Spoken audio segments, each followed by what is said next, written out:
Marcos capítulo 11. Quando já se aproximavam de Jerusalém, Jesus e seus discípulos chegaram às cidades de Betfagé e Betânia, no Monte das Oliveiras. Jesus enviou na frente 2 discípulos. Vão àquele povoado adiante, disse ele. Assim que entrarem, verão amarrado ali um jumentinho, no qual ninguém jamais montou. Desamarrem-no e tragam-no para cá. Se alguém lhes perguntar, o que estão fazendo, digam apenas, o Senhor precisa dele e o devolverá em breve. Os 2 discípulos foram e encontraram o jumentinho na rua, amarrado junto a uma porta. Enquanto desamarravam, algumas pessoas que estavam ali perguntaram, o que vocês estão fazendo, desamarrando esse jumentinho? Responderam conforme Jesus havia instruído, e os deixaram levar o animal. Os discípulos trouxeram o jumentinho, puseram seus mantos sobre o animal, e Jesus montou nele. Muitos da multidão espalharam seus mantos ao longo do caminho diante de Jesus, e outros espalharam ramos que haviam cortado nos campos. E as pessoas, tanto as que iam à frente como as que o seguiam, gritavam, Hosana!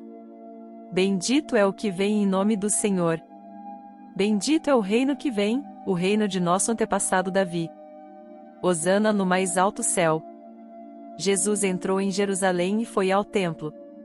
Depois de olhar tudo ao redor atentamente, voltou a Betânia com os 12, porque já era tarde. Na manhã seguinte, quando saíam de Betânia, Jesus teve fome. Viu que, a certa distância, havia uma figueira cheia de folhas e foi ver se encontraria figos. No entanto, só havia folhas, pois ainda não era tempo de dar frutos. Então Jesus disse à árvore, nunca mais comam de seu fruto. E os discípulos ouviram o que ele disse. Quando voltaram a Jerusalém, Jesus entrou no templo e começou a expulsar os que compravam e vendiam animais para os sacrifícios. Derrubou as mesas dos cambistas e as cadeiras dos que vendiam pombas. Impediu todos de usarem o templo como mercado. E os ensinava, dizendo, as Escrituras declaram, meu templo será chamado casa de oração para todas as nações, mas vocês o transformaram no esconderijo de ladrões. Quando os principais sacerdotes e mestres da lei souberam o que Jesus tinha feito, começaram a tramar um modo de matá-lo.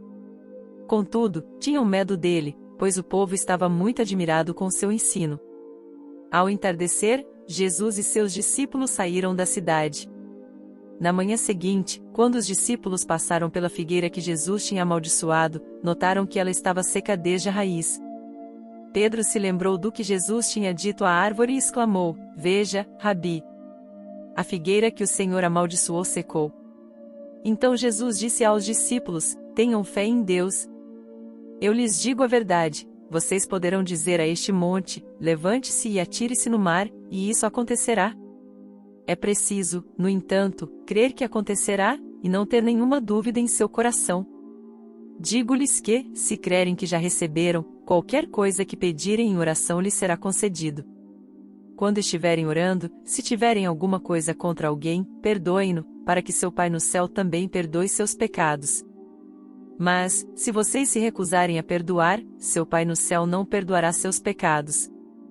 Mais uma vez, voltaram a Jerusalém.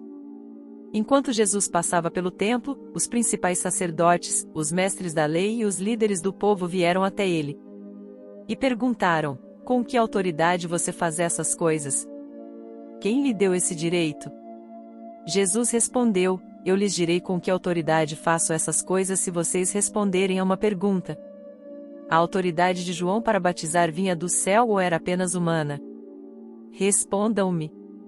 Eles discutiram a questão entre si, se dissermos que vinha do céu, ele perguntará por que não cremos em João. Mas será que ousamos dizer que era apenas humana? Tinham medo do que o povo faria, pois todos acreditavam que João era profeta. Por fim, responderam, não sabemos. E Jesus replicou, então eu também não direi com que autoridade faço essas coisas.